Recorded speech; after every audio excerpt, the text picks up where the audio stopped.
Houthi विद्रोहियों ने एक बार फिर से सारी हदें पार कर दी हैं और उनसे भी ज्यादा हदें पार कर दी हैं पाकिस्तान के लोगों ने फेक न्यूज फैलाने में। क्या है पूरा मामला, ध्यान से सुनिए।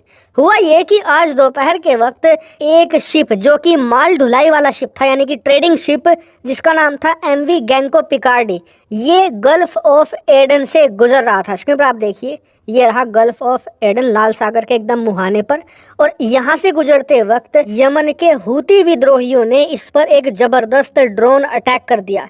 अब इस अटैक से जितने भी आसपास के शिप थे सब अलर्ट हो गए। और अच्छी बात ये रही कि अटैक के होते ही इस शिप की तरफ से एक पैनिक मैसेज भेजा गया मदद के लिए। तो वहीं पर पास में भारत का आईएनएस विशाखापत्तनम मौजूद था। उस युद्धपोत ने तत्काल रिस्पॉन्ड किया और मौके पर पहुंचे। और इस शिप पर हमारे जो नौसैनिक अफसर थे वो भी चढ़े और हर एक क्रू मेंबर से पूछा कि भाई आप ठीक हो नहीं। शिप का जायजा लिया और पता लगा कि ज्यादा कुछ नुकसान नहीं हुआ है। अब बात यहीं तक सीमित थी, लेकिन कुछ ही घंटों के बाद पाकिस्तान के तमाम मीडिया हाउस और तमाम जो जर्नलिस्ट हैं ट्विटर पर, उन्होंने फेक न्यूज फैलानी शुरू कर दी। दरअसल पाकिस्तानी जर्नलिस्ट ने जो ये शिप टारगेट की गई थी एमवी गैंको पिकार्डी, जो कि एक ट्रेडिंग शिप थी, यानी कि सामान ढोने के लिए इस्तेमाल की जाती थी, हमले वाली जगह को क्रॉप कर दिया, यानी कि छोटा कर दिया। और ये कहकर शेयर करने लगे कि ये हमला हुआ है भारत के आईएनएस विशाखापत्तनम युद्धपोत पर। मतलब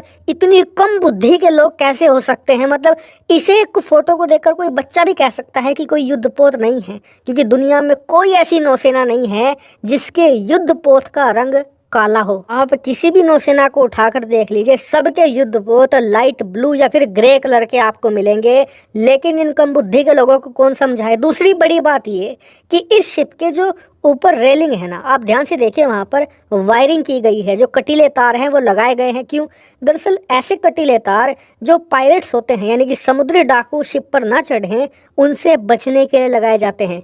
एक युद्धपोत पर कभी भी आपको ऐसे तार नहीं मिलेंगे, लेकिन इन कम बुद्धि के लोगों को ये बात कौन समझाए। खैर, ये बेकार लोग हैं, इनकी बात करना भी बेकार है।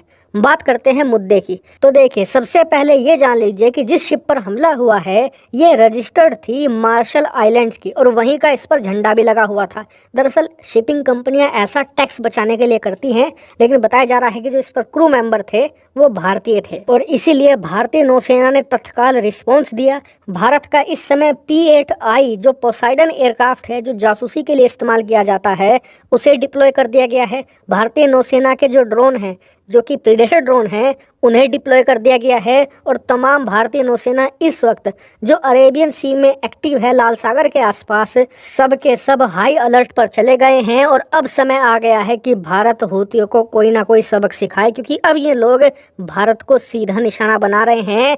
इन्हें प्रॉपर रिस्पॉन्स देने की अब ज़रूरत आन पड़ी है। हालांकि इस पर आपका क्या मानना है कमेंट करके बताइएगा। और इस मामले पर जो भी डेवलपमेंट होगी सबसे पहले आपको यहीं मिलेगी, इसलिए चैनल को सब्सक्राइब कर